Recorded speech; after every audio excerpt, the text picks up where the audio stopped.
Well, hi there, folks. My name is Dara Star Tucker, and this is The Breakdown. Thank you so much for joining me here on KJLH, where we like to sit down each week and talk about the issues that matter. I am so glad to have you here for this final episode before the election, a very, very, very important episode. And I have a very important guest that I want to share with you. I'm going to introduce her to you in just a moment. I just attended a Kamala Harris rally for the first time. Many of you all saw the coverage that I did at the DNC, so you can keep up with my day-to-day activities there on Instagram at Dara Tucker B. You can follow me on either of those pages and stay up to date with what's happening both in your local community and in the world. So without further ado, I want to introduce you to this week's guest, a very important one for a very important episode of The Breakdown, Miss Kelle Knighten Hough. Thank you so much for being with us, Kelle. Hey! You may know Kelle from her TikTok and her Instagram. Her slogan, tell them what your slogan is, Kelle. Vote ho. Vote ho. I'm from Louisiana. Which caused me to slip up and mispronounce her last name a little earlier. So I apologize, Kelle. That's hilarious. I'm going to get it right. Fine. You see, you plant it. It's like, what do they call it? When you plant the thought in someone's head? Yes. Subliminal messaging. So I do apologize, Kelle, but thank you so much for making time to talk to us here on The Breakdown at this very important time. Yes, absolutely. You are one of my favorite voices to listen to in the political space online. And I keep telling you guys, I'm in contact with the Harris Walls campaign. I'll say it that way. I'm in contact with certain elements of the Democratic Party, and they have let me know that I would potentially have access to a lot of really high level guests, for lack of a better way to express that. They have told me if you want to be able to interview politician A, politician B, you can have them on your show. I have chosen not to do that because I feel like actually plugging in with some regular folks who are very smart and who are very informed and who know what's going on politically, people who could be strategists and operatives in their own right, but are really making a splash in the online space. I feel like that is providing so much more value, both for me and for you all, versus just hearing someone's party platform. Kelle is a regular person who is making decisions just like everybody else. That's right. And has taken no time. No canned answers. Yes. He's taken time to educate. Yes. Taken time to educate and inform herself. And I'm so admiring because politics can feel very overwhelming to a lot of people, I think, which is why it really excites me to have conversations with people who have they're not necessarily the ones who have gone and gotten political science degrees, but you all have taken the time to really understand how our system of government works. And you have learned how to make it work for you. And you are putting all of your passion and energy into educating other people. So just my hat is off to you for the work that you do every day, Kelle, because you out there working. Listen, I might be insane for doing what I do because it's not like I get paid for it. I just do what I do. I'm doing, like, as you said, I'm trying to educate people. I'm trying to inform people. I'm trying to let people know that politics can feel overwhelming and it can feel like it's something that you can't get a handle on, but you can, because at the end of the day, it's your government to shape the way you want to shape. This is our government. We live in a democracy. Everybody has the same equal say. I know that it's a little daunting sometimes to take it on and to try to figure out what's going on out there, but it only takes a little bit of attention. When you listen to the right people, make sure you listen to the people who actually know what they're talking about, then you can get a handle on it and you can have a hand in shaping this country into what you want to see it be and how you want to leave it for the next generation coming behind us. So that's my whole thing. I just want people to be involved and I want people to be informed because information is power and your involvement is necessary. That's such an important message. I really appreciate that, Kelle. And Kelle's done, like you were telling me before we started filming, you were telling me before we started talking today that one of your goals is actually to do like political commentary, almost like in the comedic space, like a lot of these shows, like The Daily Show last week. What's the John Oliver show? Yeah, Last Week Tonight with Last John Week Oliver. Tonight Yeah. with John Oliver, that kind of thing. I think you would be perfect for something like that. I love telling stories, and I love making things relatable to people because I am one of those people, my grandmother used to tell me all the time, baby, we all have to put our step-ins on one leg at a time. She used to call underwear step-ins. And Mm. so we are all the same. We've gotten to a point in our society where we put people up on pedestals and we admire people and allow other people to have power that is actually ours. We have to have the mindset that these politicians are not better than us and we're Right. not better than these politicians. We are Yeah. all people just pushing this country forward and trying to make it work. Yeah. And so who are we to like abandon our responsibility Mhm. in shaping this government? But at the same time, who are these politicians to lie to us and to, try to get us to fund their own private, rich lives and all these things by lying and by, pulling the wool over people's eyes or just being hypocrites all the time. Mhm. These laws run our lives. What people do on the Hill and what people do in the state houses, that runs our lives. It literally could be the difference between life and death for you. It could be the difference between incarceration and freedom for you. Mhm. And so you should want to know what's going on and you should want to have a voice and want to have a say in that because it is your right as an American. It Mhm. is your birthright as an American. And especially with Black people, it's more than our birthright. We have blood in this soil. We Mhm. have an investment in this country unlike any other group because we built this for free. Mhm. So it is time, like MLK said, we're coming for our check, but Mm. we have to get people to get to the bank to come for the check, Yeah. And so the voting booth is where we make our voices heard and where we take our stand. But so many people don't participate, but then they complain about what's going on. So Mhm. I'm the kind of person I'm like, hey, you can't complain if you don't participate. Yeah. So my first goal is to get people to participate.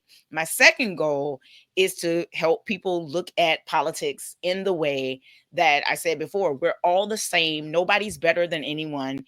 And you have a right to tell these people how you want your government shaped because they are your employees. Your tax dollars pay for Mhm. their salary, their health care. When they're voting against us not having health care, our taxes are paying for their health care. Mhm. So, and they also get a pension if they stay in the job, at least federally for 5 years. So if Lauren Boebert wins re-election, she gets to live off of us for the rest of our lives.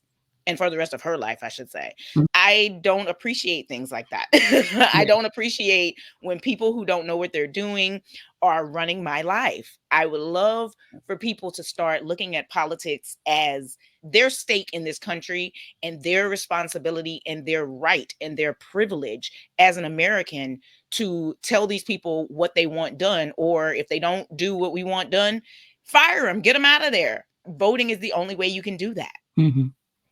So that's where I'm at with it. I Absolutely. just want people to change their minds about politics. I joke about it all the time. I say Barack Obama broke America because Barack Obama was such a qualified and charismatic candidate that you kind of just were like, yeah, I like this guy and I want him to win.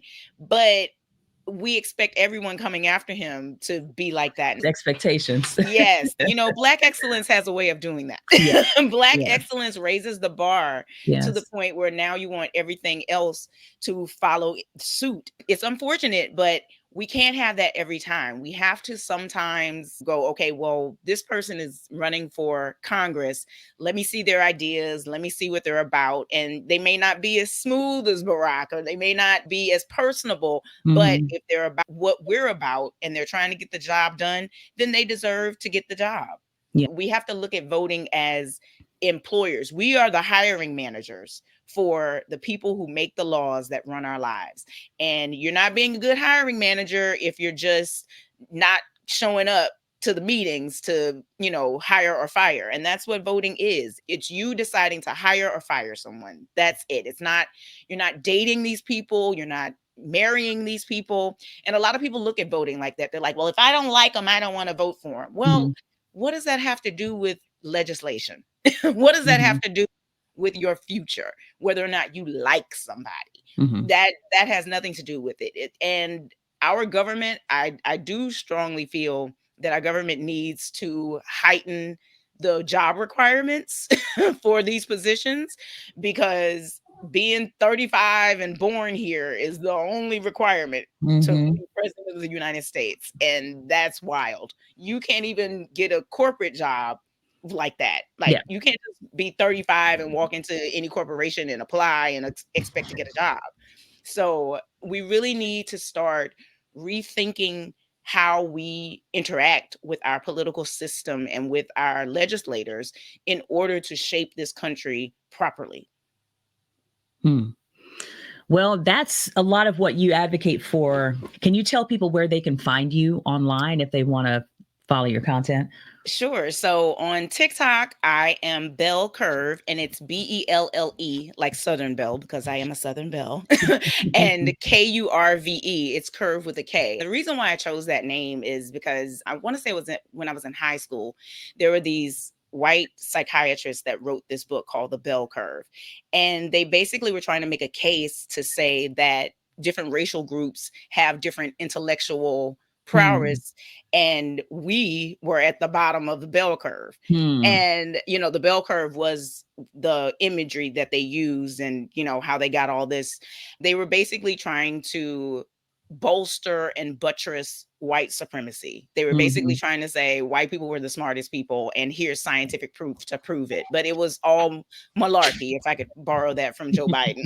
It was all malarkey. And so, I know we as Black people, we love reclaiming things, and some people may not agree with it, but so I was like, well, I'm reclaiming the bell curve, because intellect is my thing. Like, I'm not trying to say I'm the smartest person in the world at all. However, I know that saying that my people aren't smart is a lie from the pit of hell. So I'm reclaiming that. So that's where you can find me on TikTok at Bell Curve, and also on YouTube at Bell Curve. Please don't look for my Twitter unless you are ready for some language, unless you are ready for some spicy screens.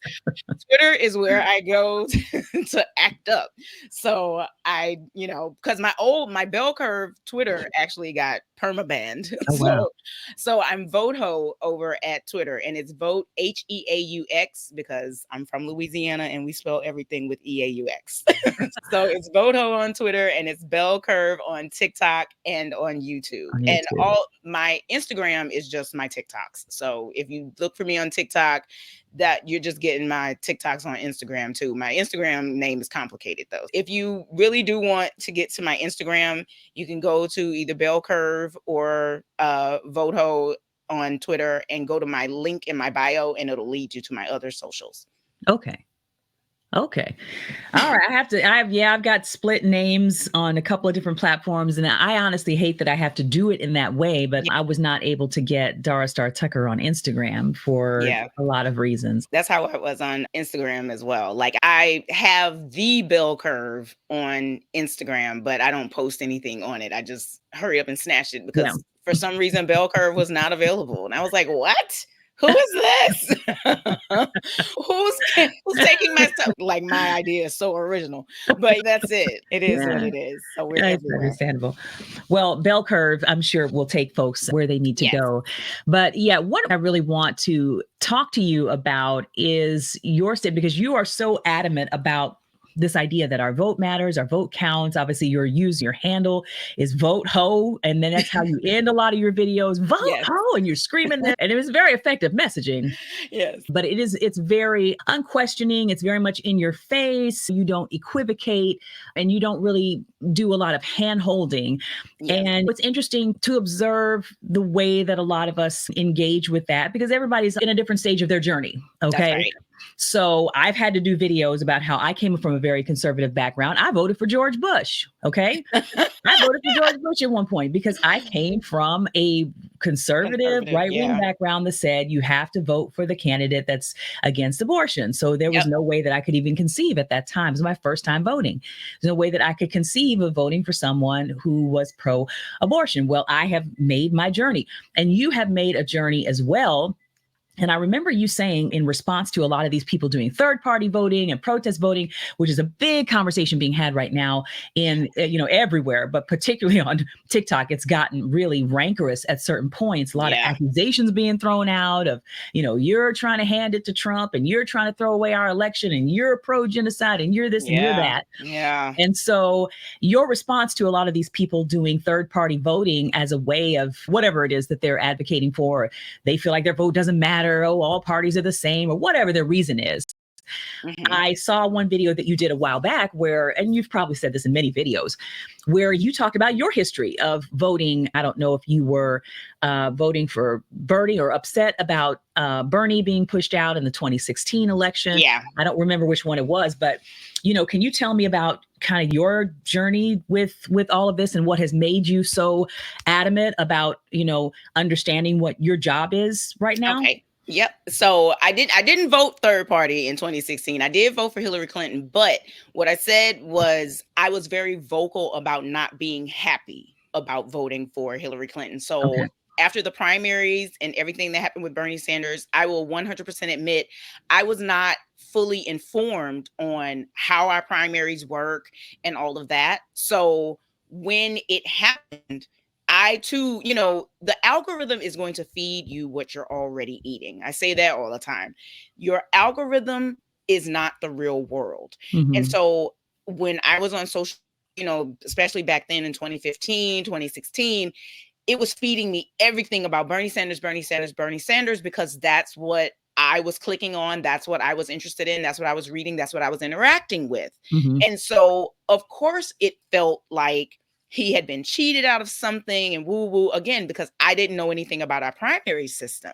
I was very upset about it, and I would just talk all kinds of noise about, basically what the people who are against what's going on in Palestine. I was one of those people in 2015 about Bernie Sanders. And I was like, this two-party system and da da da da da. Like, I used to literally rail about it. I used to post all these memes about how Hillary was going to be a war hawk and all these kinds of negative things because I was sure she was going to win. So I thought I was just having my say, and I thought I was just out here voicing my frustrations. But then when she lost, and then the subsequent horror show that came afterwards, I realized that that was probably not the best thing to do. And I regretted every single negative thing that I had put out there about Hillary Clinton, because at the end of the day, I was like, what if I contributed to helping people in Michigan, Wisconsin, or Pennsylvania stay home? What if I contributed to people voting third party instead of voting for Hillary Clinton because of the things I was saying and because of the things I was posting? That's what got us into this mess. And now here we are in 2024. We've lost 1 million Americans, my family and friends included.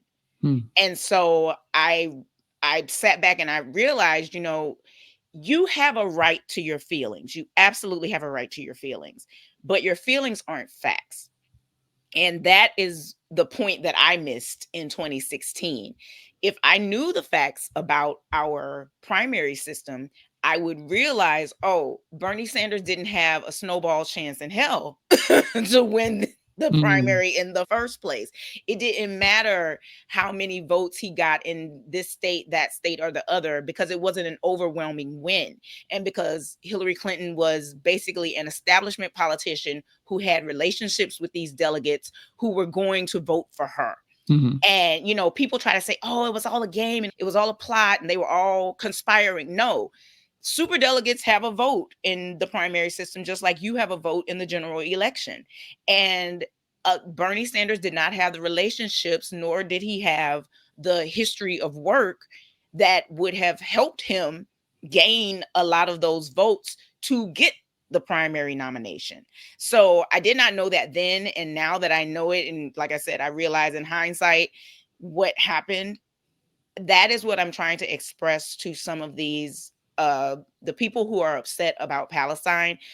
Third party voting, I would like us all to get to a point where you don't have to worry about a party, where, we did ranked choice voting, where the Mm. popular vote was what it was and not the electoral college. I would love to get rid of the two-party system. I am unaffiliated. I am not a Republican, a Democrat, or anything. I consider myself an informed voter who has liberal views that lean towards the policies of the Democrats. That's what I say all the time. I'm like, I don't have a political party as my whole personality trait. So I don't necessarily disagree with the people who want to vote third party, but my thing is, you have to prioritize, and we cannot do this when we're staring fascism just in the face. What people have to understand is that there is a time and a place for everything, and there's a strategy. If you want to win and if you want to advance your own beliefs and your own policies, and you want to advance progress for your people, you have to strategize. And you're not going to win every time. You're not going to get what you want every time. But the goal is not to have a perfect candidate or a perfect ballot. The goal is progress.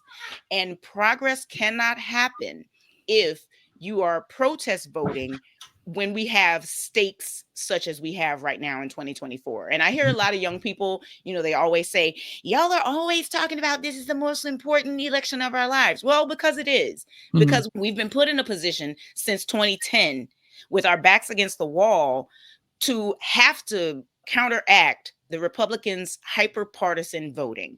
When Barack Obama took office, and then in 2010, when nobody came back to give him the Senate and the House that he needed to pass all the things on his platform, the Republicans started engaging in hyper-partisan politics. It did not matter if it hurt people in their districts. It did not matter if it was going to be detrimental to their constituents. They voted against it if Barack Obama was for it or if the Democrats were for it.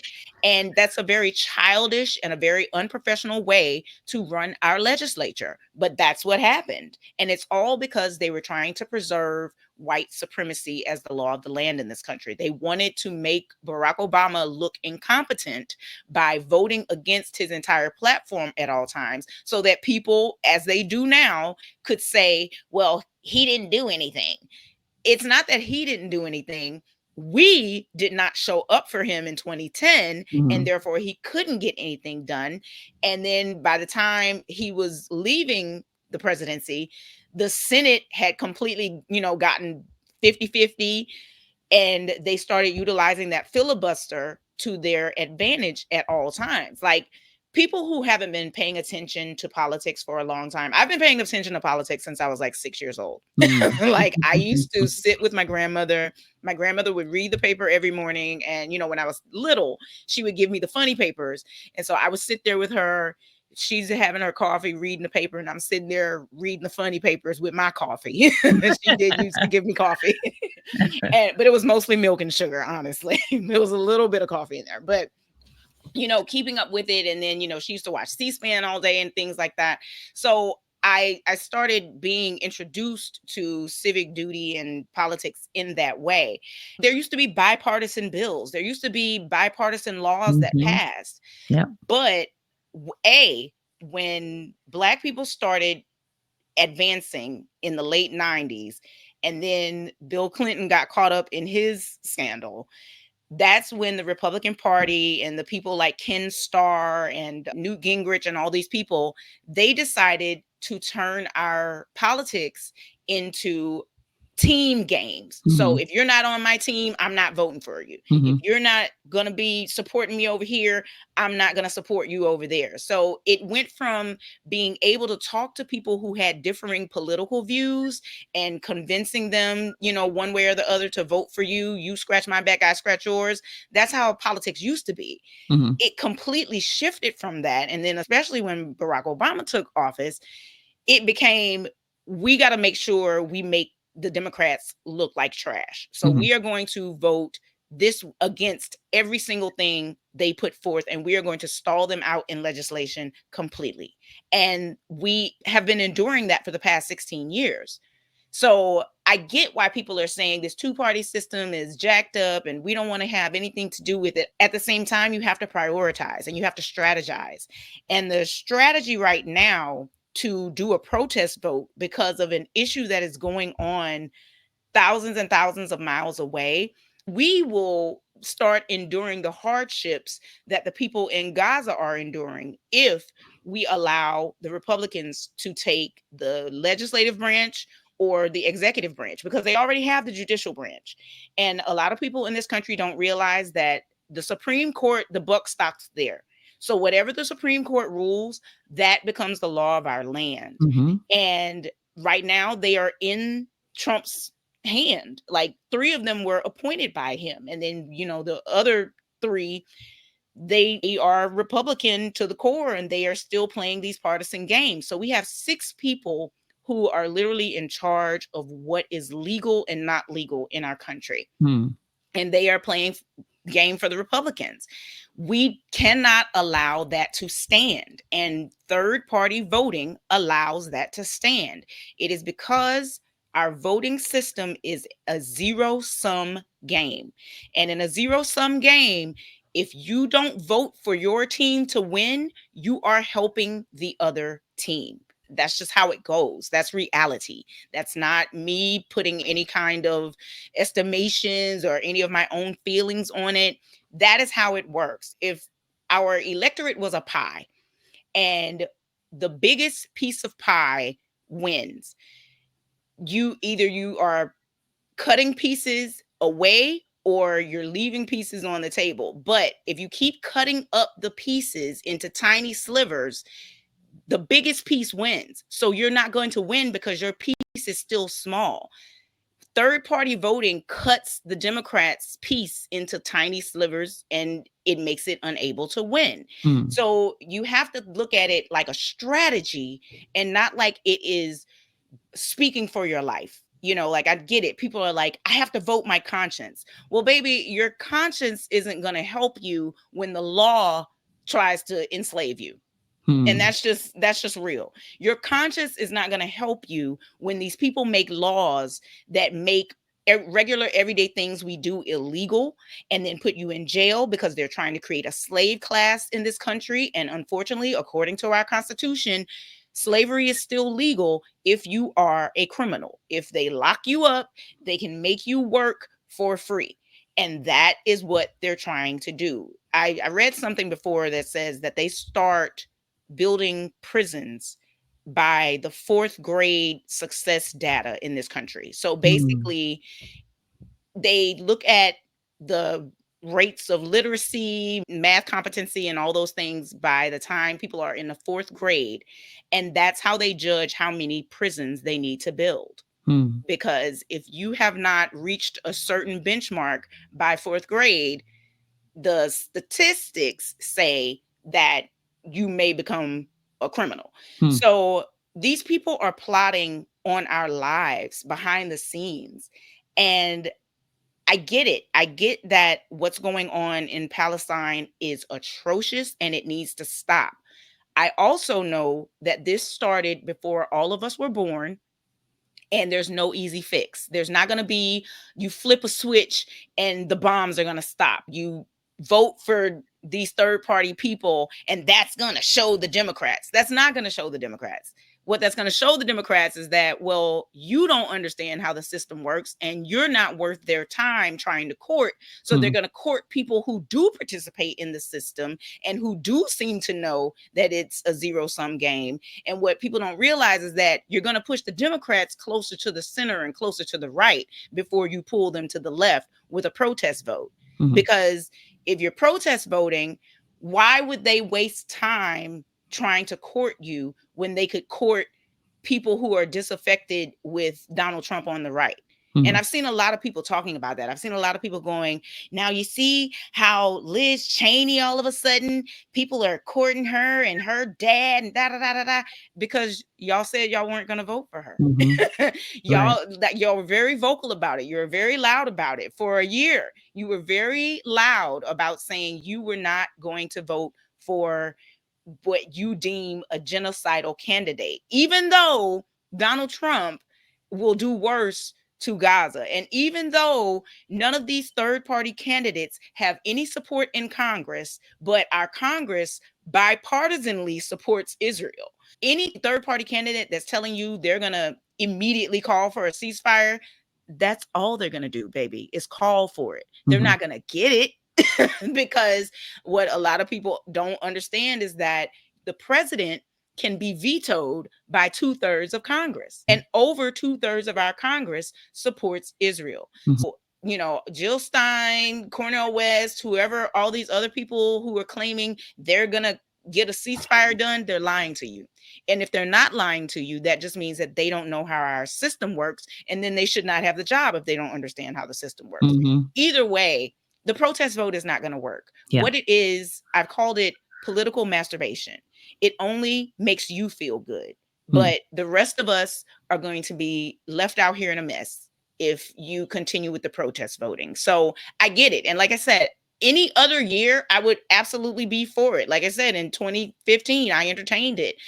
At the same time, I know that that is not the way to win within this system that we have.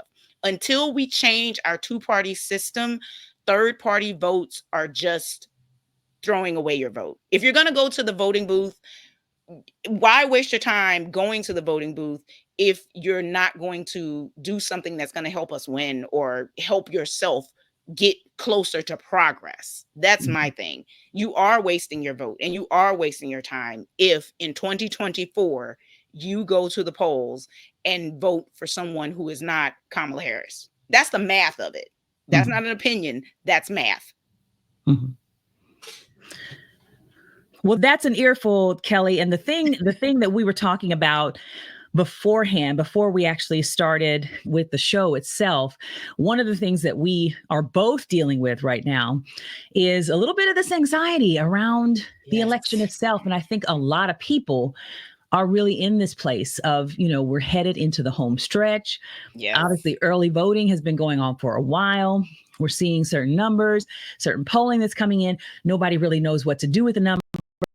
One day you're hearing the things are going this way. The next day you're hearing a poll that's confirming the complete opposite. Then you got people in your social media feed saying one thing or another. It's a lot to kind of know how to put your head around all of it. So how are you working through just the anticipation and the anxiety, the worry that we all experience? Because obviously, like you're saying, this is not a normal election. It would be one thing if it were, you know, Barack Obama against Mitt Romney. Right. And I was nervous then. I was nervous then. Yeah. Or Obama against McCain. I mean, you know, these were normal candidates at the very least. They were normal human beings, but we all know that is not what we're dealing with now. And when you say things like democracy is on the line, this is the most important election of our time and all of this stuff, it sounds like a hyperbolic statement because we're constantly hearing things like that. It's not. Every election feels like that. But we just saw last week a freaking Nazi rally in Madison Square Garden, just about, you know. And it literally, like, you could take the picture from the Nazi rally that happened in Madison Square Garden in 1939 and just superimpose it on what happened with Trump. And there would be not a lot of difference. Like, maybe there's more lights now. There's more lights. There's more technology. That's it. Yeah, I think there's just a certain unbelievability about it. I think when you're, you know, I have all kinds of stuff to say about this. My degree is actually in German studies. And so I've done actual videos on this, just the similarities between what was going on in Nazi Germany, particularly in the 1920s, like before that actual movement took over. It's like, well, what did that look like? What did that feel like? What were people allowing? What were they ignoring? What were they dismissing? Those kinds of things, those kinds of questions. And it is very scary to see the similarities. You can accuse people of hyperbole by saying we aren't Germany in 1929 or whatever, but would you know it if we were? That part. Would you know? I don't think people, like, I always tell people, they didn't start with the concentration camps. Right. They started with indoctrinating children. They started with these children's groups and trying to tell these children all the things and tying it into identity politics and everything. I was actually thinking about a while ago, it's too late now, but well, it's not too late. I might still do it. But I was thinking about doing this whole series on religion and politics because, you know, especially in America, a lot of people use that as the crutch. They will say, well, I got to vote my beliefs. And I'm like, that's all fine and good. However, do you know why you believe what you believe? Like, I was doing some research on it and come to find out our Pledge of Allegiance. The reason why our Pledge of Allegiance is what it is nowadays is because that it changed back in the 40s. They put I pledge allegiance to the flag of the United States of America. So the way our pledge came about, it was a contest that they had people writing in to this magazine that was for youth. They were writing in these different pledges. And so the pledge at first said, I pledge allegiance to my flag.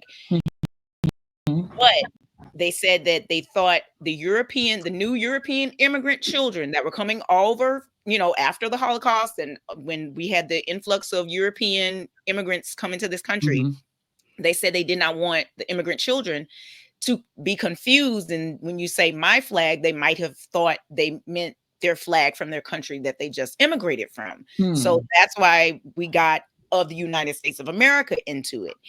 And then one nation under God, indivisible. Then, you know, it was basically our pledge, and putting God into things was an aim at nationalism. Right. They were trying to get all these immigrants naturalized to being American. So, you know, a lot of people say, well, you know, this country was founded by Christianity. No, it wasn't. Yeah. No, it wasn't. No, it wasn't. It like that is completely false.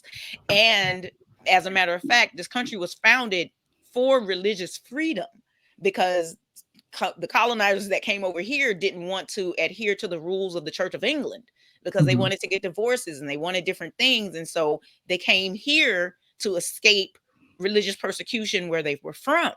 So you can't sit here and say that this nation was founded as a Christian nation, or that is completely incorrect. And also, there are people who twist Christianity and use it in a way, just like Hitler, to indoctrinate people and to make people hate people who aren't like them. When, especially with Christianity, that's completely antithetical to our faith. You're not supposed to hate anybody. God loves the world. You know, you are supposed to feed the hungry. You are supposed to clothe those that are naked. You're supposed to visit the prisoner. You're supposed to take care of the widow and the orphan. That's what our faith calls us to do. But it doesn't say unless they aren't like you. You know, like there's no edict that says you aren't supposed to love someone if they aren't a Christian, or you aren't supposed to love someone who doesn't believe the same things that you do. And people have turned our politics into that, saying you're not like me, so I want to oppress you legally. You're not like me, you don't believe what I believe, so I'm going to force my beliefs upon you. That's what's going on with this whole abortion debate. I have always been pro-choice simply because I've always based it on God gave us free will. Even God said you don't have to follow me. It's probably your best bet, but you don't have to follow me. And so who am I to tell someone what to do with their body? Who am I to tell someone else what to do with their life when our own creator has given us free will to do what we will? You know, like, I hate when people conflate religion and politics. And so that's what I wanted to do, like a series on it, to kind of try to separate them, but also show you can still practice your religion and you can still practice your faith within politics if you look at it and say, I want people to be able to make their own decisions and make their own choices. I don't want laws that are going to oppress anyone just because they don't look like me, just because they aren't the same gender as I am, just because they don't love the same way I love. I'm not going to make a law to oppress that person. Like that's where we have to get. And so I'm anxious about it now because that's where we're headed. Like, Project 2025 is all about oppressing people who don't believe what the conservative right in this country believes. Mm-hmm. And sometimes I don't even think people on the conservative right believe half of this stuff anyway. They just want their team to win. Mm-hmm. Like and that's what's causing me the anxiety. It's the people who are just blindly following. This is not being pleasing in God's sight, Mm-hmm. you voting to oppress people. That's insane to me, honestly. It's insane that you call yourself a Christian, but then you also want to overlord on someone else's life when God himself doesn't even do that. God does not do that to us. God does not force us to do anything, but this legislation that the right wants to implement in our country will force us into a lot of things. And so that right there, if you are a Christian, should raise a red flag for you and go, well, maybe we should not be going along with these people who are trying to indoctrinate all these things into our mindset and use our religion as their backup. They're perverting the religion. They're perverting the faith. And I, for one, don't appreciate that kind of thing. Like, I really do not like when people pervert Christianity in order to get legislative policy passed. The two shall not mix. Like, they should not mix. They do in this country, but they should not. So my anxiety comes from people who have very strong core beliefs still doing things that may hurt their fellow countrymen. And we're at the precipice of losing control of this thing. Yeah. People don't realize how fast it can happen. It can happen very quickly. So yeah, that's the anxiety I've been feeling. Because like you said, it's just watching this and what happened with Trump. I could not believe that many people would come to New York City, because they weren't all from New York. Obviously, they were from different places. But I could not believe we were literally watching the 1939 Nazi gathering in 4K in 2024. It blows my mind that, and I've also thought incorrectly that information and the lack of information is what had people in Germany go towards the Nazis. I used to think that all the time. I'm like, well, they just didn't know. They just didn't know. And now we have, computers in our pockets and people are still doing the same thing. So I guess I was wrong there. It wasn't the lack of information. It was not the lack of information.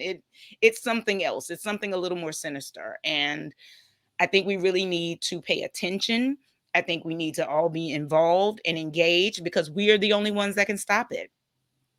Yeah, well, that mixing of politics and religion and the exploitation of that. I just did a show on that last week. That's what the topic was. A prominent white minister actually came out condemning the Black church for supporting the Democratic Party. Johnny Swagger. Yes. Listen. I'm from Louisiana, so you already know. I'm old enough to remember when Jimmy Swaggart was crying on television because he got caught with prostitutes. And did it again and again. So, like, miss me with that, Donnie. Right. That's all I can say. Yeah, I grew up in the evangelical church. I have a lot of commentary on that and still a lot of study and research that I want to do around the roots of that. That's a passion of mine, is really helping people to understand where it just all goes so deep. And sometimes it's hard for me to really stay focused on dealing with the issues that we are dealing with right now, because I'm so interested in the history and really understanding how we got where we are. And like I said, even having done a German studies degree, trying to examine how far back a lot of this stuff goes, even beyond how I grew up and what a lot of us in the US know. It's like, well, this stuff is connected even to deeper roots that really started all the way back in Europe. And so if you're uncovering layer after layer, there almost is no end to the examination of like how we got where we are. But I think a lot of it really, we land at a place of not really wanting to grapple with the fact that none of us are free until all of us are free. I think, oftentimes we can become so hyper-focused on what affects us. I'm Black, and so these are the issues that impact me, but then you turn around and you are vilifying someone who's gay.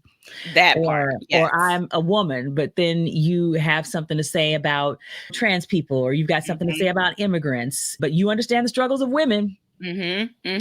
or you think you do, and you think that these things are separate. You think that you can advocate for things that affect you without then showing compassion and understanding to how other groups are being affected really by the same thing, which is prejudice, which is bigotry, Yes. which is, Yes. it's the same evil that affects all of us, all marginalized groups. Yes. And I feel like I just wish more people really understood that, because if I could draw one parallel between 1930s Germany and 1920s United States, or anywhere really, we're not unique in our problems, but that would kind of be it, is in thinking that we can fight for the liberation of one group without then also understanding that we are essentially all involved in the same struggle, and the same demon that's causing them to get out of pocket and do what they did at Madison Square Garden. We're all susceptible to that. We are all human beings who are, none of us are inherently good. We have the capacity for ultimate good and ultimate evil. And we have to decide how to feed those angels and starve those demons. And that is an eternal struggle. And it's all interconnected. I really wish people would grab hold of that. But it's like we think holding on to these little prejudices, somehow, if that group gets a little bit, they're going to take something from me. I've got to cling on to my little bit of power. And it's just, it will continue to destroy the human race if we can't get it figured out, which is a whole lot of what, I just attended a Stevie Wonder concert a couple weeks ago.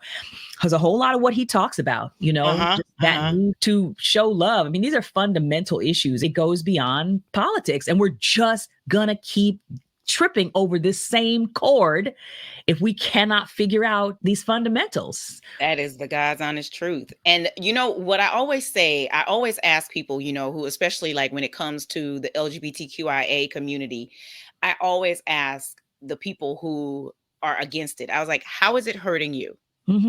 How is what someone is doing in their personal life hurting you? And if it's not hurting you, why are you trying to legislate against it? The purpose of legislation is to help us. So if the legislation you want to see implemented does not help anybody, then what is it for? Yeah. If it's hurting, if it's oppressing, if it's drawing a line in the sand and making someone an other, it's not legislation that's based in progress. It's not legislation that's based in fairness or equity. It is legislation based in personal feelings and personal beliefs. And again, I am a strong proponent of your feelings are valid. Everyone's feelings are valid, but feelings are not facts. And you have to separate your feeling about something from the fact of whether or not the legislation for or against this is hurting a group of people. People are saying, someone has to fight for the unborn. I understand that. At the same time, if you are not a foster mother or a foster father, if you are not volunteering to try to mentor and educate people who are in our foster system, then you have bigger fish to fry. There's a way you can help. And if what they call them. If you're not interested in understanding what even causes a lot of unwanted pregnancies to begin with, if you're not interested in having conversations around the fact that 40% of Black women report having been sexually assaulted in their lives, people don't want to have those conversations about why a lot of unwanted pregnancies are happening to begin with, a lot about why they're not being educated. You're fighting sex education in schools, but then you also want to fight when someone becomes pregnant because they were not educated about how to not become pregnant. That's right. They don't want to talk about men. Right. And, it's because the unborn are the perfect victims. I don't want to cast aspersions on anyone, but I say now, the people of Palestine are the perfect victims for a lot of people right now, because they're very far away and you don't have to deal with it. You don't have to really see it. And you can pick one issue to hone in on, and you have a villain that you can hone in on, because you're not understanding the complexity of the issue, and you don't want to do the work. You just want to, call this is wrong and I'm mad about it, and this is who I'm going to be mad at, and this is how I'm going to express my anger about it with protest voting or something like that. And it's like, no, you have to look at everything else that goes behind that. And you have to also understand what your role is in this thing. And your role isn't to call out who's the villain and who's the hero, or to paint yourself as one of the heroes. Because let's be honest, a lot of the stuff that's going on social media, a lot of this is people making themselves feel better about something, like they're like, oh, I raised $10 for this family in Palestine with a GoFundMe and da da da da. It makes them feel good, and it makes them feel like they're doing something about a problem. It's easy though. The real work comes with trying to disentangle our legislature from these groups that fund this kind of thing, or these groups that want the Palestinians to be oppressed. How do we disentangle that? That's too much of a task for a lot of people to even want to think about, let alone take on. So they decide to do something that is counteractive to progress. And it might feel good right now, but in the long run, we're all going to pay for it.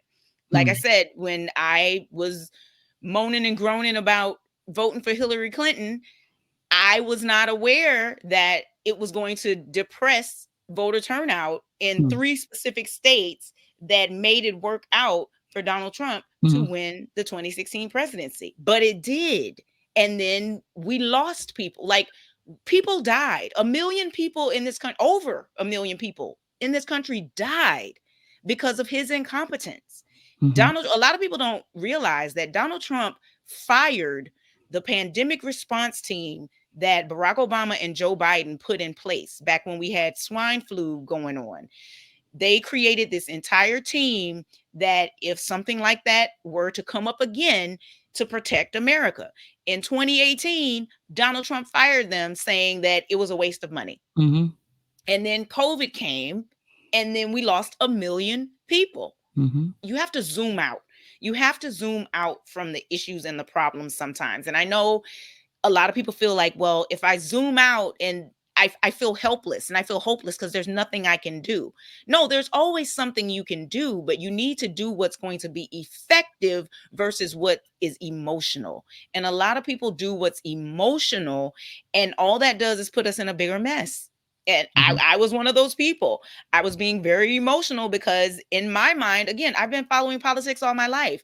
There was not a bone in my body that thought Hillary Clinton was not going to be victorious in 2016. And yet here we are, so you have to zoom out, and you have to take into consideration that there are people who are working and doing nefarious things that you can't even conceive of, but they're doing it in order to oppress you.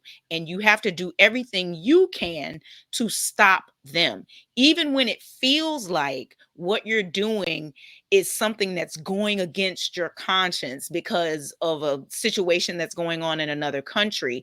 The priority dictates that you have to save yourself in order to help save other people. Just like the airplane, they tell you on the airplane all the time, when the oxygen mask drop down, if we lose cabin pressure, you have to put yours on first before you help somebody else. Because if not, we're going to have 2 people passed out. You know what I mean? We're going to be in the situation that Palestine is in if we don't preserve ourselves. I'm not saying be selfish, and I'm not saying tune out on Palestine. I'm saying we're not going to be able to help them if we allow the Republicans to take over our government. And then we're going to be in a mess as well. We have to do what we need to do to save ourselves so that we can continue to fight another day. Yeah. And that's the goal. Unfortunately, that's not an ideal scenario by any means. And I have a lot of empathy and concern for the Palestinian situation, as I do with many other situations. Many others, exactly. Right. Around the world. My comments got crashed yesterday when I posted about going to a Kamala Harris rally here in Pennsylvania. I think they look for specific hashtags. And so if they find that you're using a popular hashtag, that one was Kamala for PA, then your comments will be flooded by folks that are accusing you of supporting genocide. Oh, how can you be on the side of this evil party and this evil woman, and she's this and she's that, and you support it, and you're in the pocket of AIPAC and all of this crazy stuff.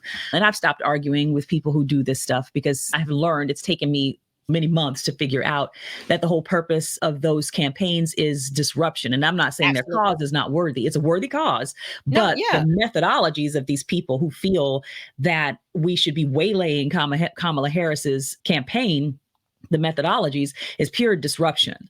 Yes. And so I've tried to tell any other creators that I encounter, it's like, stop interfacing, stop interacting, not because you don't care, but because the purpose of them interacting with you is not so that you all can come and, as the scripture says, come, let us reason together. That's right. That's not at all. Is disruption. As much as you're allowing yourself to get distracted and pulled away with those conversations, that's less time you're spending doing the work that you're supposed to be doing, pushing the boulder up the hill. You're spending less time and energy doing what you're supposed to be doing. And then you're also wearing yourself out mentally.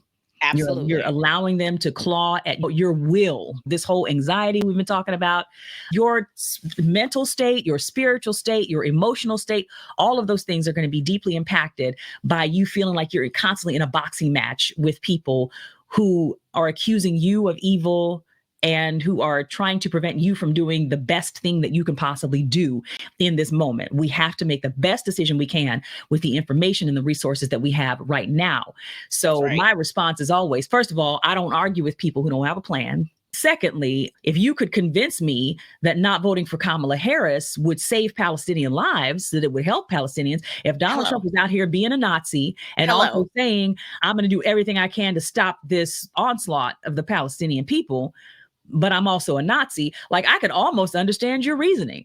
Almost, if you were a one issue voter and that was Donald Trump's position, like I'm going to do everything I can to end this genocide and I'm also a Nazi, like, all right, I have to, if that's the only issue that y'all care about, I can understand why you're doing what you're doing. But we don't even have that.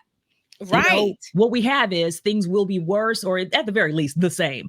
They will be at the very least the same or worse for Palestinians under him. So you're waylaying Kamala Harris out of retribution and revenge just to stick it to the Democrats, to show them that you have a voice. And after that, you don't have a plan. And so also, why am I wasting my time having conversations with you about that? Right. And also they don't realize that they're being played by the GOP, because one of the co-founders of that it used to be abandoned Biden, obviously, when Biden was a candidate, and now it's abandoned Harris. The abandoned Harris campaign is co-founded by this guy who's been a GOP operative for the past 20 years. Wow. So you're literally helping the GOP right now. Yeah, you're literally helping. It's interesting because I went and traced that hashtag that they told us to use Kamala for PA when we went to the rally. They said, if you post about the rally, use hashtag Kamala for PA. Or Kamala for WI. If you're going to a rally in Wisconsin, use Kamala for wherever. And so I went and traced the one after I saw that my comments got completely sacked by a lot of these protesters. I said, oh, okay, this is a targeted campaign. Let me go see what they're doing to the comment sections of other people who are posting with this hashtag. And sure enough, there were other comment sections that were destroyed. But then I also noticed that certain comment sections were completely destroyed by Trump voters. There were anti-Gaza people, or there were Gaza protesters in my comments, but in the comments of another video, it was all Trump 2024, Trump, under these pro-Kamala Harris videos. So it's like they almost choose. And it's like the horseshoe theory where they say, if you go far enough around to the other side, extreme, they're going to end up meeting, like a horseshoe. They're going to end up being a lot closer together. So a lot of them have the same goals, and that is sidelining a Kamala Harris presidency. And so in addition to the fact that we know we're dealing with Russian interference, there's all kind of foreign governments that are trying to have a say-so in our elections. I just think we have to preserve our energy. That's one way, as I said, dealing with the issue of anxiety and how are we working through a lot of this stuff. It's very easy for people to portray folks who are very focused on getting Kamala Harris elected. It's very easy for them to portray us as being unfeeling and, oh, you don't care about the genocide. It's like, no, but we know what our goal is right now. We know what's possible, and we know what our goal is right now. So a lot of the way that I deal with anxiety is just to stay focused on what my goal is and stop allowing people to drag me off into conversations that are not going to be fruitful, and they're not really going to help anybody. Like, y'all are not helping Palestinians by destroying my comments section. If you got what you wanted in this moment, how many Palestinians will be helped. And That if you part. can tell me that, then I'm here. I am all ears. I can at least listen. I may not agree with you, but I can at least listen and give you my time. If you cannot materially tell me how you are helping Palestinians with what you are engaged in and what you're asking me to engage in right now. That's right. You just want to be angry and break things. And I understand that as a human being on an emotional level. But as an adult, we have work to do. Yeah. And we have to focus. And Absolutely. so I cannot entertain your smashing things just for smashing things' sake, because I understand what comes after this. We have to move forward with a strategy and with participation. Like, I actually, on my Twitter, my pinned tweet, I have a theory of how we could actually reshape this government. It's going to take a while. It's going to take at least 10 years, because legislative change does not happen overnight. Yeah. I don't know why people think it does. I don't know where they got that wild idea from. It doesn't happen overnight, and it takes a commitment and it takes strategy, and none of that is happening. So if you want me to allow you to continue to say all these things about third parties and try to convince people to vote third parties and everything like that, I'm like you said, what is your plan and how does this help? If you can't tell me those two things off bat, you're just talking. Yeah. You're just talking. There's a lot of folks doing a lot of talking right now because that's popular on social media, and everybody has a voice. Right. Everybody feels like their voice ought to count just like anyone else's. My voice ought to be as loud as yours. Like, y'all ain't doing, you're not studying. You're not even studying liberation movements. You're not studying Dr. Martin Luther King Jr. And if you were, you would be paying attention to his children right now. You would be paying attention to the children of Malcolm X right now, who are all advocating for a Kamala Harris presidency. You cannot argue that. You would be focused on Angela Davis right now and half of them are riding her. Who is she advocating for right now? Pretty much anybody that I respect or admire who understands liberation movements understands what the goal is right now. They understand what the assignment is right now. I'm not confused, and y'all ain't gonna make me confused. You are not going to get me into a state of confusion. I define myself about like you do. I am someone who is progressive. I tend to fight for progressive issues because I've made a journey myself through my life out of a lot of traditional religion and that kind of stuff. So I've been able to examine a lot of issues from a lot of different angles. Okay. There is a reason that I stand where I stand now. I was not born into the state that I am in now. I've had to really examine some things to land where I land. So I don't pledge allegiance to any party. I am not rah Democrats. I registered with them so I can vote in primaries. It is a strategic decision. That's right. I'm not excited about being a Democrat and have loyalty to them just because of the D or the blue or the whatever. It's not about that. But let's pay attention to who is actually implementing actual political strategy, and let's not act like we're reinventing the wheel. This is not just because we just came along and got plugged in. You just came along 5 years ago and suddenly now you're interested in politics. Like, you need to pay attention to the folks who have laid the groundwork and who have helped us to get where we are. There is a lot of important progress that has been made up till now, and we cannot throw all of that stuff out. We need to be listening to our elders. We need to be listening to the people who have actually accomplished things and have passed legislation through very difficult times, far more difficult times than what we're living now. Understand that those who came before you, they don't have all the answers, but you need to be building on what has the groundwork that's already been laid, building rather than constantly being focused on tearing down. And I think I heard you do a video about that as well at one point, basically saying everybody wants to tear down. Everybody wants to get the bat and start smashing things. And that's a lot of the spirit that I see in a lot of the so-called activism that is happening, particularly in the TikTok space, is everybody wants to smash, Hulk smash. And it feels good just to act out in that rage, that place of rage and righteous anger. But what are you building? Do you understand how to build? Do you understand how to develop coalitions and work with people that don't necessarily align with you? And if that's just the most very basic requirement. Coalition building. You cannot do this alone. You cannot just be that one that's running through the town hall with a lighted torch and screaming at the top of your lungs because you understand this is wrong. It's like we've been dealing, as Black folks, we've been dealing with injustice since forever. 1619. Now, come on, now don't come at us trying to tell us about your righteous and holy anger. We get it. We And did it. what I always ask them is, okay, baby, so when you burn it all down and we're all standing in ashes, then what? Then Then what? what? There's no plan. What do we do? There's no There's no plan. building. And to piggyback on what you were saying about Angela Davis and the children of Malcolm X and Martin Luther King and who they support, the Palestinian people are asking us for a Harris presidency. They have their said word just anyone repeats but that Trump. came. Yeah. Yeah, and I'm just like, how are you saying that you are fighting for these people and you're not even listening to what they want? They know that Donald Trump is worse for them, but you're going to throw your vote away to make yourself feel good because you have to vote your conscience. Well, your conscience is not educated properly on the issues. Like, your so conscience.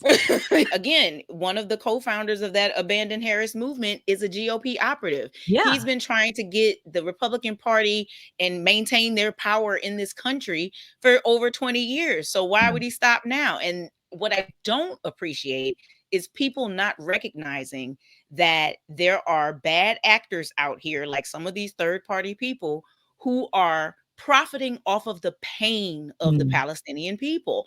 They're not sincere in what they're saying because, like I said before, they can't get a ceasefire.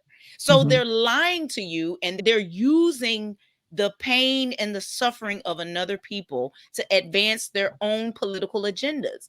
Why would you support someone who's doing that? Why would you support someone who is lying to your face? That's my other gripe with them. I was just like, I just want y'all to be educated on how the system works, and then you will understand who is trying to work you through the system. Yeah. And, you know, again, I have to be, honestly, it gets me worked up as well, but I have to be somewhat merciful, I guess, when I think about how a lot of these people are operating, because first of all, as I said, their cause is just, and if it's, you know, especially if it's your countrymen, I'm certainly not, you know, judging the emotionality of it. Like you said, feelings are not facts, but if you are operating according to feelings in a way that is nonsensical, you know, from a political strategy point of view, I have to be merciful. If you're seeing these horrible images that are coming through your feed, or if these are, like I said, your countrymen, or, you know, I have to understand, you know, people are operating emotionally, but then also remembering what my journey was. Like, there were points where I was having political discussions with people when I was not as informed as I should have been. And I'm sure it was maddening to the people who were dealing with me, especially seeing that I was a Black woman and I'm sitting here advocating for George Bush at the time. I cringe when I think about it. You know, when I'm just like, oh dear God, to go back to those people and apologize and explain how I had been programmed. Ignorance, we're just gonna put it on that. It doesn't matter how old we were. They're, you know, they're the age that I was then. And but the difference is that they have social media and I didn't. And I'm glad I didn't. I'm glad too. I'd have been trying to erase some stuff from the record. Right. Deleting, just going back and deleting tweets and like, nope, just absolutely not. Here's the thing. What I really wish, Dara, is that we could get back to a point where it was just political policies that we were on the opposite sides of. But in 2016, it became not that anymore. So that's what I'm saying. We've been, for the past however many years, we have been not in a fight about politics. We've been in a fight about humanity in America. We've been in a fight against white male supremacy. We've been in a fight against Christofascism. We've been in a fight against like the things that are essential to our being, not politics, not legislation. There's one side that wants to utilize legislation to oppress everyone. And there's one side that wants to utilize legislation to allow everyone to live a free life. And that's how I feel people should cast their votes. Who is trying to use the law to hurt other people or oppress other people or keep other people from advancing? And who is trying to legislate and let Americans be free to do whatever they want to do? And the choice there, I think that draws the line in the sand and makes it an either or and a very clear choice. You know, a lot of the people on the right, they're like, well, they're trying to take our guns. They're not trying to take your guns, but they're trying to make laws around the guns so that you don't have weapons of war going in the classrooms and killing first graders. That is a completely different conversation than saying you can't have a gun. A lot of Americans do not understand our Constitution. They don't understand it. Like, I hear people all the time saying, I have freedom of speech. I can say whatever I want. No, sweetheart, that's not what the First Amendment gives you. The First Amendment gives you freedom from being prosecuted from your government for saying things against your government, which the GOP is going to get rid of in Project 2025. The things that the people on the right keep yelling that that's their right and that's their privilege as an American, that stuff's going to disappear if you allow the GOP to implement Project 2025. It just is. Unless you are one of the rich, non-melanated people that have a penis in this country, you are not going to have the freedoms you have now, and they're going to change the freedoms that are in our country. So I just want people to wake up. There's a part of me that almost wants to project out to the future and see that scenario where he's allowed to do what he's going to do, where everybody doesn't have to suffer because, you know, that. They've already made a movie about it, The Handmaid's Tale on Hulu. That's what's going to, like, we already know. Yeah. Like, you know, Margaret Atwood actually said when she wrote The Handmaid's Tale back in the day, she said, there's nothing in the book that happens to the women. None of that is fiction. She took all of those things from historical accounts from European countries that were overrun by fascism. Wow. So, like, we might think it's all play acting, but it's not. Wow. It's like it's so yeah. So we have a little preview into it. Like, it's very stylized and it's very cinematic, but that's it right there. And if you watch The Handmaid's Tale, and also you can read Octavia Butler's Parable of the Sower. That is ironic that Parable of the Sower starts in 2024. It blew my mind because I reread it when COVID first started. As soon as you open the first page, it's 2024. Wow. And I said, my God, this is ominous. And now we're here. We have previews of how it could go. Yeah. And, you know, people don't want to believe that things could get that bad. And I get it, because that's a very dark place for your brain to go. It makes you feel helpless and hopeless. Yeah. So my counteract to that is, well, we got to do everything we can to make sure we don't get there. We got to make sure we don't get there. Yeah, I think a lot of it just feels unreal to people. Well, let's just hope we can just stay in this fairyland of thinking that that could never be real. Yeah, because there are enough people fighting to make sure that it does not become a reality for us. Yeah. I feel like we are going to be okay just because of the momentum that I see around Kamala Harris. I think she's going to do well on Tuesday or whenever we find out about the results. My nerves are bad, Dara. I'm sorry. My nerves are bad. Like, been through it. I will say this. The one thing that I keep in the back of my mind is that, you know, because polls, screw polls. I don't like polls, because polls are just a snapshot of how people are feeling. They're not a predictor.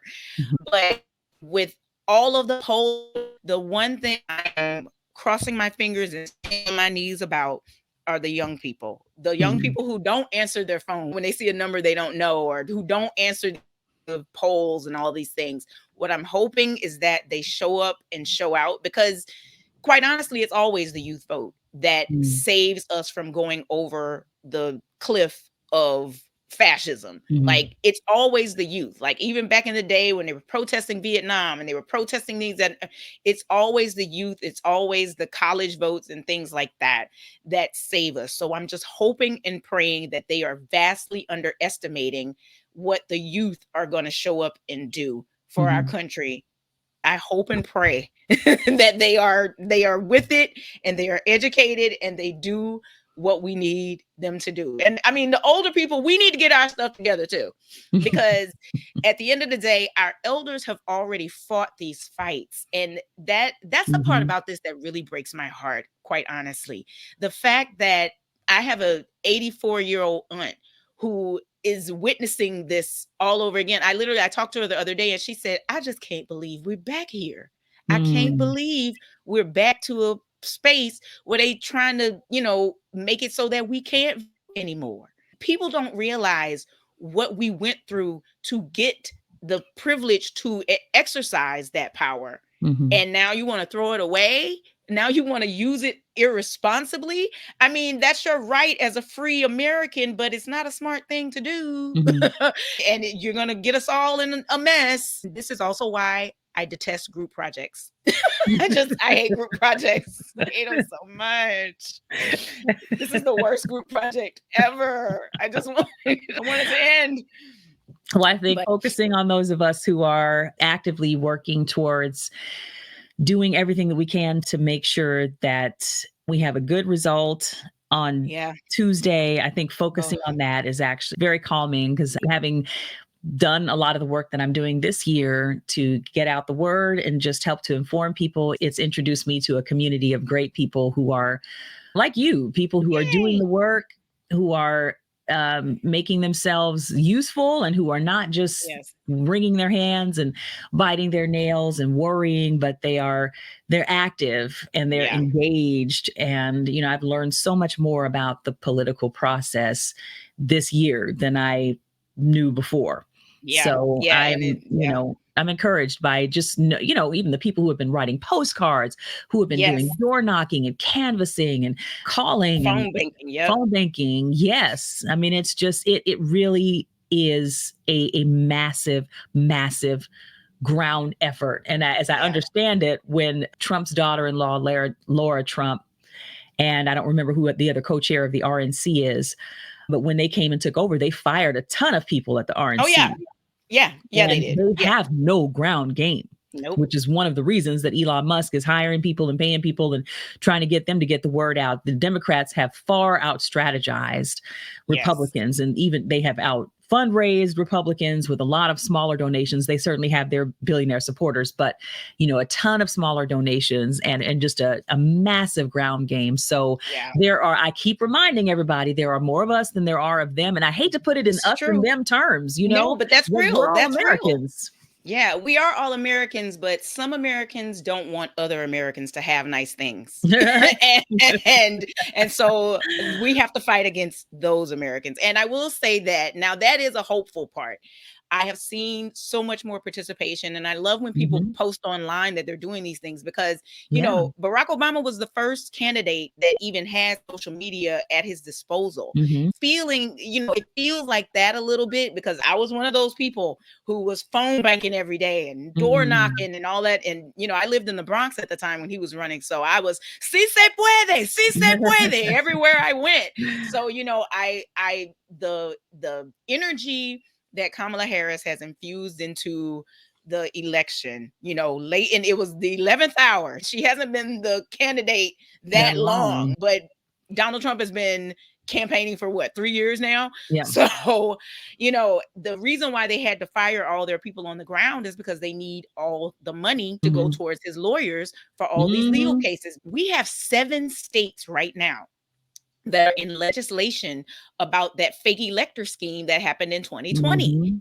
And that is highly illegal. These people were literally trying to disenfranchise the voters of those states by stealing the votes. And there's going to be new, fresh nonsense going on this week. Lawyers getting rich. It's gonna be a time. But here's my final case that I always make with voters. My final case is this. Okay, you don't like to talk about legislation, you don't talk about government, that's fine. Do you want to see Donald Trump get what he deserves? Because that will not happen if we allow the GOP and him to win. The only way he is going to pay for his crimes, the crimes that have been, he's been found guilty of so far, and the ones he's still waiting to go on trial for, that we will never see him pay for his crimes if you allow these people to win. So aside from every political thing, just be petty for a minute and want the bad guys to get theirs and do everything you can to make sure the bad guys get theirs, and go out there and push that button for Kamala Harris. Like, that's the only way. That's the only way. Yeah.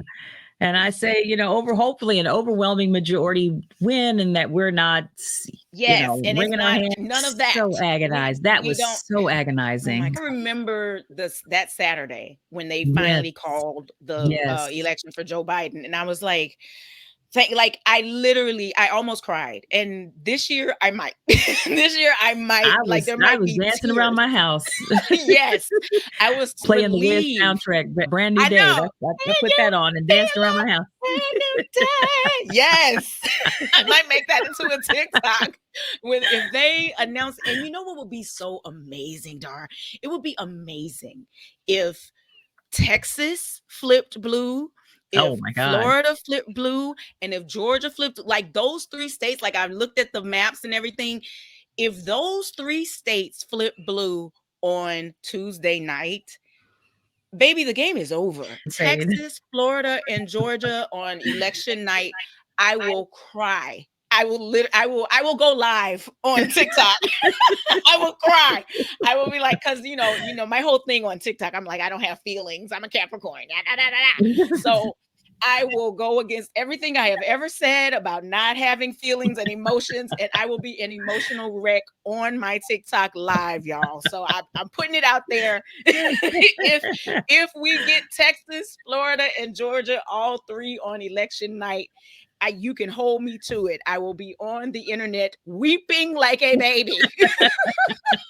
Well, I'll have to look for you if that happens. Where's Kellee? Yes, I will. I promise. I promise I'll do it.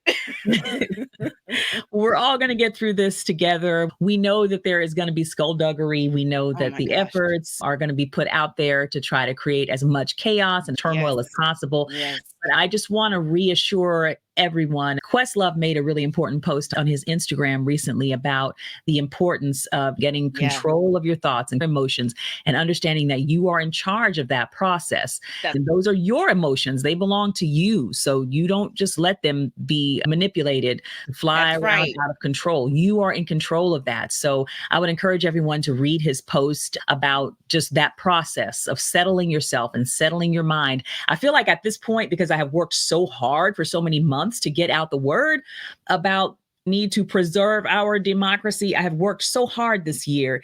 I feel like I'm almost flying above the clouds at this point where I can't hear a lot of the noise anymore. Mm-hmm. There's this white noise a little where I'm just kind of flying above it, flying above the chatter, and I'm just trying to still myself. And I'm going to be traveling for a while and won't be terribly plugged in until it's time to kind of watch the votes come in, which is the best way, for me, is just to not have a whole lot of time just to sit around and think too hard. Yeah. So, we're all going to get through this together. We're all going to come out on the other side. And either way, we're still going to be able to fight. We're going to claim a win. But if we don't win, we're going to make sure our passports are up to date. And we're going to get out of Dodge. That's what we're doing. Well, I want to thank you so much, Kelle Knighten Hough, for being with us today and kind of talking us through this last show before the election. Can you please tell people once again where they can find you online?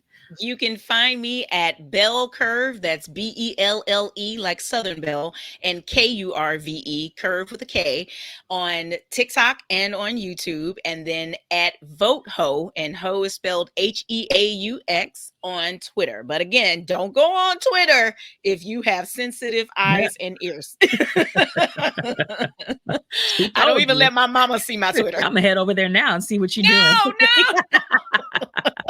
No, darn, no. Thank you so much for helping us to just talk through all of this stuff. It's so important. I'm sure that most of you have by now, but of course we know that voting day is November 5th. If you still, by chance, have not gotten out to vote, please of vote. Of course, please if you're vote. Listening to this show, you're going to be voting on November 5th. And just be prepared for whatever the lines are. We know that voting is at historic record highs right now. So just make plenty of time to get out and get that done. But I want to thank you all so much for listening to the breakdown this week. And we're going to see you on the other side, trusting and believing for the best result. I want to thank you all for sticking with us through this election season, and looking forward to next week's show. Hopefully it'll be with a female Black president. I'm downloading history next week. That's what we're going to name it and claim it. Yes, indeed. Thank you so much, Kelle Knighten Hough. And thank you to everyone for joining me this week. Looking forward to talking to you all next week. And until then, let's learn to shout.